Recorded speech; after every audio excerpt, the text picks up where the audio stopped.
Bismillahirrahmanirrahim. Assalamu alaikum. I'm Anzar. Welcome to part 3 of chapter 4, D1.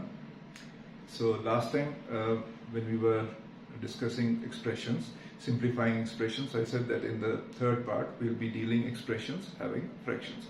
So we'll be doing that, but before that, इससे पहले कि हम उसको शुरू करें, जो लास्ट हमने एपिसोड में जो कुछ चीज़ें डिस्कस की थी उनमें एक इम्पॉर्टेंट चीज़ थी लाइक टर्म्स और अनलाइक टर्म्स.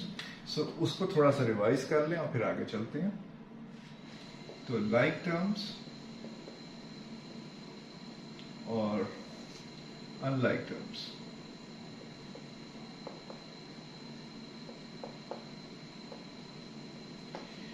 मैंने जैसे लास्ट टाइम कहा था कि जब हमारे पास लाइक टर्म्स होती हैं हम उनको ग्रुप इकट्ठा कर लेते हैं और फिर उनपे हम ऑपरेशन परफॉर्म कर सकते हैं, उनको हम ऐड और सब्ट्रैक्ट कर सकते हैं. अनलाइक टर्म्स में हम नहीं कर सकते.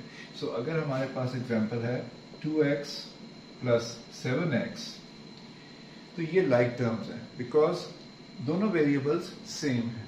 अब हम इस पे कोई भी ऑपरेशन कर सकते हैं. लेकिन अगर हमारे पास लिखा हो 2x plus 7y. This is an example of unlike terms. 2x and 7y. Both variables are different. We cannot add operation on these two terms. ये unlike terms का ऊपर ऑपरेशन नहीं कर सकते. ये क्योंकि like terms हैं, इन पे हम ऑपरेशन कर सकते हैं और हमारा इसमें आंसर इस केस में 2 plus 7 9x आएगा. ठीक है जी. तो हमें ये चीज याद रखनी है कि हमने जब भी कोई ऑपरेशन करना है वो हमने लाइक टर्म्स पे करना है, अनलाइक पे नहीं करना. और अगर मिक्स्ड आ जाए, दोनों चीजें आ जाए, तो हमें ग्रुपिंग करनी होती है. लाइक टर्म्स को एक तरफ कर लेते हैं और ताकि उन पे हम कोई ऑपरेशन परफॉर्म कर सके. ठीक है.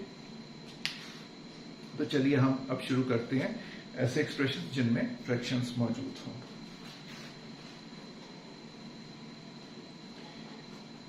Okay, so first example, 1 over 2x plus 1 over 3x. दोनों वेरिएबल सेम है, so it's a case of like term expression. Operation क्या परफॉर्म करना है? प्लस. बट इसमें चीज फर्क क्या आ रही है कि दोनों वेरिएबल्स के जो कोफिशिएंट हैं वो फ्रैक्शन में है. इसका कोफिशिएंट क्या है? 1 over 2 और इसका कोफिशिएंट क्या है? 1 over 3. इन दोनों को अगर फ्रैक्शंस में भी आ जाए तो हम दोनों को ऐड कर सकते हैं. लेकिन ऐड करने के लिए आपको एलसीएम लेना पड़ेगा. अगर आप ये देखो 2 और 3 ये फर्दर डिवाइड तो नहीं हो सकते, तो इनका एलसीएम अगर हम लें 2 into 3 6 आएगा.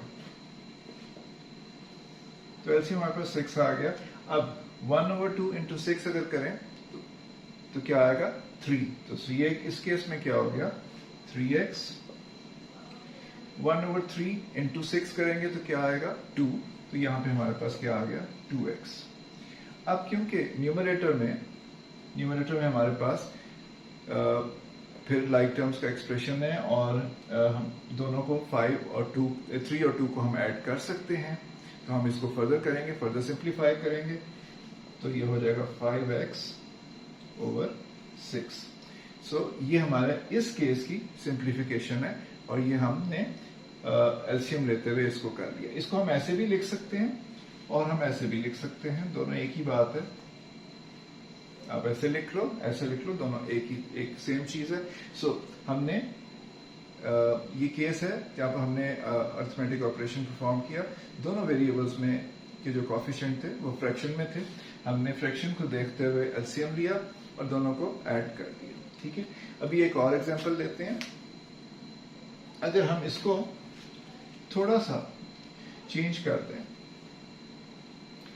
इसको मैं कर दूं 3x. अच्छा, अब है तो ये लाइक टर्म्स ही. एक टर्म में जो है फ्रैक्शन नहीं है और एक टर्म में फ्रैक्शन है. दोनों वेरिएबल सेम है. एक का कोफिशिएंट जो है 1 over 2 है, एक का 3 है. सो फ्रैक्शन नहीं है. लेकिन अब अगर ऐसा आ जाए कि एक में फ्रैक्शन है दूसरे में नहीं है, तब भी हमें एलसीएम लेते हुए इसको ऐड करना है. अच्छा, अब अगर इस केस में इसका कोई फ्रैक्शन नहीं है, लेकिन अगर फ्रैक्शन कोई भी ना हो तो भी डिनोमिनेटर तो हम कह सकते हैं 1 तो होता है ना. ठीक है. 1 को लिखते नहीं है लेकिन है। अब 1 और 2 का अगर हम देखें तो एलसीएम क्या होगा, अगेन 2 ही होगा। तो 1/2 इंटू 2 हमारे पास क्या आएगा, सिंपली 1, तो ये x आ गया, प्लस और 3/1 इंटू 2 6।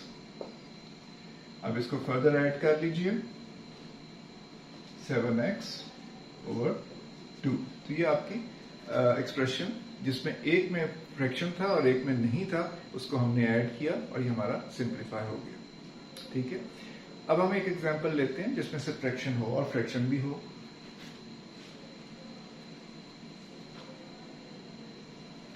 जैसे कि हमारे पास एक है 4/5y माइनस 2/3y। ठीक है, दो एक्सप्रेशंस है हमारे पास, इस एक्सप्रेशन है, इसमें दो टर्म्स हैं और दोनों टर्म्स में जो हमारे वेरिएबल्स हैं उनके कोफिशिएंट्स जो हैं फ्रैक्शन में है। ठीक है, तो एक 4/5y है, एक है -2/3y। अच्छा, अब हमारे पास यहाँ पे जो डिनोमिनेटर्स है, एक में 5 है, एक में 3 है, दोनों फर्दर डिवाइड नहीं हो सकते। तो इनको अगर हम देखें तो इनका जो एलसीएम है वो हमारे पास क्या आएगा, 5 और 3 का जो एलसीएम है ये 15 हो गया।